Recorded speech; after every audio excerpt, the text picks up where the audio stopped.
this episode, we slow down on purpose and talk about why the smartest modeling teams often start with something simple, even when they are capable of building something advanced.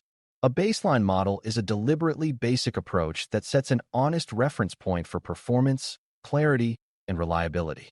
Beginners sometimes feel like starting simple is wasting time because it can feel more exciting to jump straight into sophisticated algorithms. The reality is that a strong baseline protects you from fooling yourself because it tells you whether the data and the problem setup are even capable of supporting useful prediction. It also gives you a stable yardstick so you can tell whether later improvements are real or just noise. If you learn to build baselines that earn trust, you will chase complexity for the right reasons rather than because complexity feels impressive. Before we continue, a quick note. This audio course is a companion to our course companion books. The first book is about the exam and provides detailed information on how to pass it best. The second book is a Kindle-only ebook that contains 1,000 flashcards that can be used on your mobile device or Kindle.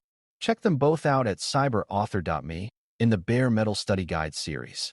A baseline starts with a question that is more practical than technical, and that question is what happens if we do almost nothing. If your model cannot beat a simple rule, then the fancy model is not ready, and sometimes it is not even needed.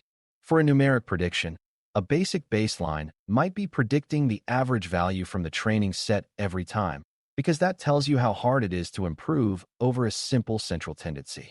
For a category prediction, a basic baseline might be always predicting the most common class, because that tells you how much accuracy you can get without understanding anything about the inputs. These baselines can sound almost silly, but they reveal whether your evaluation metric is meaningful and whether class imbalance is making the task look easier than it is. When you establish a baseline like this, you create a reality check that keeps you grounded as you move forward. Another kind of baseline comes from time and sequence, because many prediction problems secretly depend on recent history more than they depend on complex patterns. If you are forecasting a value over time, a baseline might be predicting that tomorrow will look like today, or that next week will look like the same day last week. These naive forecasts are surprisingly strong in many real datasets, and if your sophisticated approach cannot beat them consistently, that is a warning sign. The value of a time-based baseline is that it respects the timeline, and it captures common inertia in real systems, where things usually do not jump wildly from one moment to the next. It also helps you detect leakage, because an unrealistically good model might be benefiting from future information that the baseline cannot access. When a baseline that uses only honest past information performs close to your advanced model, it can mean your complex features are not adding real value. Rule-based baselines matter too, especially when the domain has obvious logic that people already trust. If you are predicting whether a user will churn, a baseline might be a simple rule like flagging users with no activity in the last 30 days. If you are predicting fraud, a baseline might be a threshold on amount combined with a mismatch signal. The point is not to declare these rules perfect, but to acknowledge that humans already use patterns like these, and a model that cannot outperform them is not truly helpful. Rule baselines also create an interpretability anchor, because you can compare model behavior against a standard that stakeholders understand. Beginners sometimes avoid rules because they want the model to discover everything, but rules are valuable because they represent prior knowledge and can expose where the model is behaving strangely. If a complex model contradicts a trusted rule, you want to understand why before you treat the complex model as an improvement. Once you have naive and rule baselines, the next step toward trust is often a simple statistical model that is easy to interpret and hard to break. Linear models are a common choice here, not because they are always best, but because they are transparent enough that you can inspect whether the learned relationships make sense. For classification, logistic regression, LR, is a widely used baseline because it outputs probabilities and handles many features, while still keeping a relatively simple structure. For regression, basic linear regression can reveal whether relationships are roughly additive and whether the signal is mostly linear. These models also respond strongly to data preparation choices, which can be helpful because it forces you to notice scaling issues, leakage, and multicollinearity early. A trustworthy baseline is not only about performance. It is about creating a model you can reason about when something looks off. Baselines also help you choose the right evaluation habits, because you cannot trust an improvement if you do not trust the measurement. When you start with a simple model, you can often predict what kinds of errors it will make, which makes it easier to validate whether your metric is capturing something real.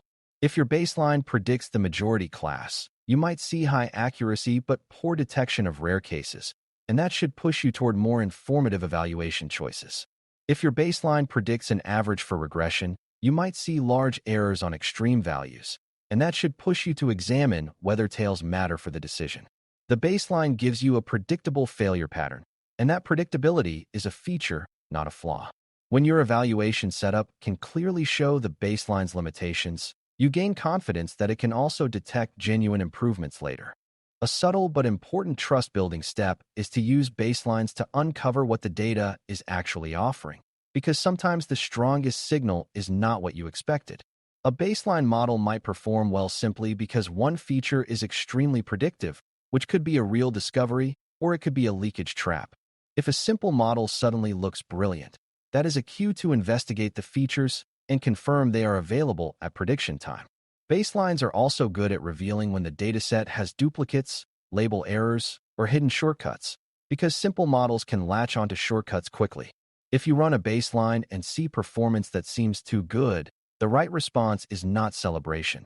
It is curiosity and skepticism.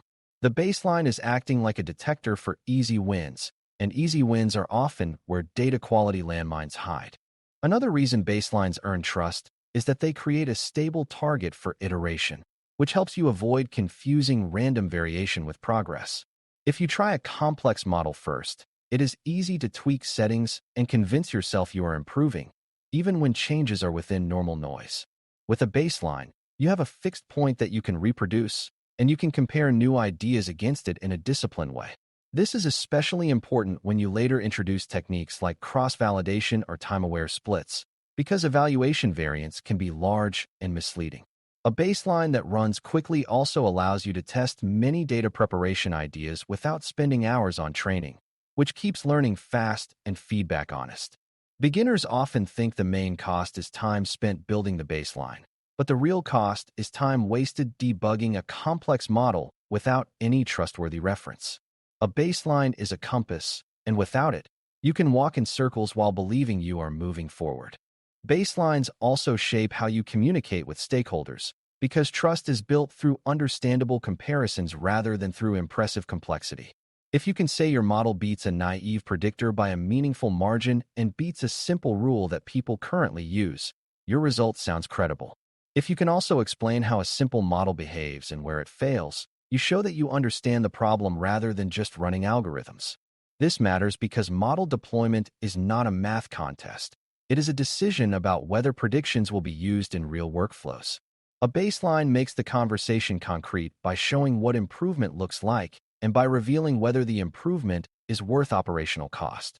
When you jump straight to complex models, you often end up with a black box and an unclear story about what it is better than. A strong baseline turns the story into evidence rather than enthusiasm.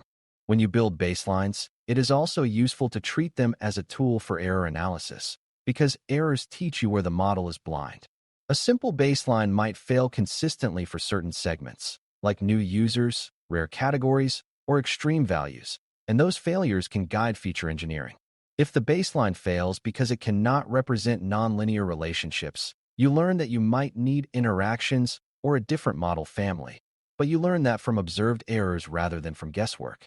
If the baseline fails because the data lacks the right features, you learn that no amount of algorithm sophistication will solve the problem without better signals. This is one of the most valuable lessons for beginners. Sometimes the limitation is not the model, it is the information available. Baselines turn that lesson into something you can see, because they highlight whether performance is constrained by representation or by signal. From there, your next steps become more targeted and less random. Another trust-related benefit is that baselines let you check for stability across time, groups, and operating conditions before you invest in complexity. A baseline that performs similarly across different time windows suggests the relationship between features and target might be stable, which is encouraging. A baseline that swings wildly can indicate distribution shift, label inconsistencies, or a mismatch between training and deployment conditions.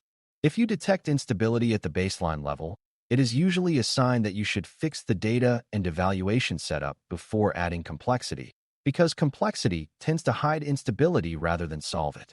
Baselines also help you notice Simpson's paradox-style issues, because a simple model can be evaluated separately across groups to see whether performance or error rates differ. If your baseline behaves unfairly or unpredictably across segments, you want to address that early, because later models can amplify those differences. Trustworthy modeling starts with stable foundations, and baselines are the foundation check.